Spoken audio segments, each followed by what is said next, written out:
നമ്മൾ കലോത്സവം നടക്കുന്ന ഒരു സ്കൂളിലോട്ടാണ് പോകുന്നത്. അച്ഛന് അവിടെ കുറച്ച് മേക്കപ്പ് ഉണ്ട്. അസിസ്റ്റ് ചെയ്യുന്ന ആളില്ലാത്തതുകൊണ്ട് ഞാനൊന്ന് പോയി ഹെൽപ്പ് ചെയ്ത് കൊടുക്കാമെന്ന് വിചാരിച്ചു. നമ്മളെ വീട്ടിൽ നിന്ന് അത്യാവശ്യം നല്ല ദൂരം ഉണ്ടായിരുന്നു ആ സ്കൂളിൽ എത്താനായിട്ട്. സോ പോകുന്ന വഴിയിൽ നമ്മൾ ഫുഡൊക്കെ കഴിച്ചു. അങ്ങോട്ട് എത്തിയപ്പോഴത്തേക്ക് ഏകദേശം ഒരു 3 മണിയൊക്കെ ആയി, 3, 3:30 ആ ടൈമൊക്കെ ആയി.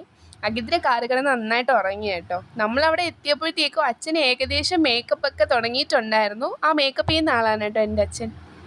എൻ്റെ അച്ഛൻ പ്രൊഫഷണലി ഒരു മേക്കപ്പ് ആർട്ടിസ്റ്റാണ്. വർഷങ്ങളായിട്ട് കലോത്സവ വേദികൾ കുട്ടികളെ വിളിക്കുമ്പോൾ മേക്കപ്പ് ചെയ്യാൻ പോകാറുണ്ട്.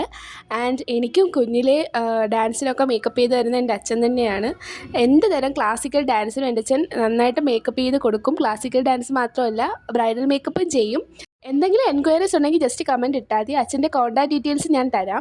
ഈ കലോത്സവത്തിന് ഡ്രസ്സപ്പ് ചെയ്തിരിക്കുന്ന കുട്ടികളെക്കാട്ടും ടെൻഷനായിരിക്കും ഈ അച്ഛനമ്മമാർക്ക്. ആ ഒരു ടെൻഷനും സന്തോഷവും ഒക്കെ ഞാൻ ആൻറ്റിമാരുടെ മുഖത്ത് കാണുന്നുണ്ട്. അപ്പോൾ എന്തായാലും നമ്മുടെ വർക്കൊക്കെ കഴിഞ്ഞു. തിരിച്ച് ബാഗൊക്കെ പാക്ക് ചെയ്ത് തിരിച്ച് വീട്ടിലേക്ക് പോയി. അപ്പോൾ അത്രയ്ക്കുള്ളൂ വീഡിയോ ഇഷ്ടമായെങ്കിൽ സബ്സ്ക്രൈബ് ചെയ്യ് ഫോർ മോർ.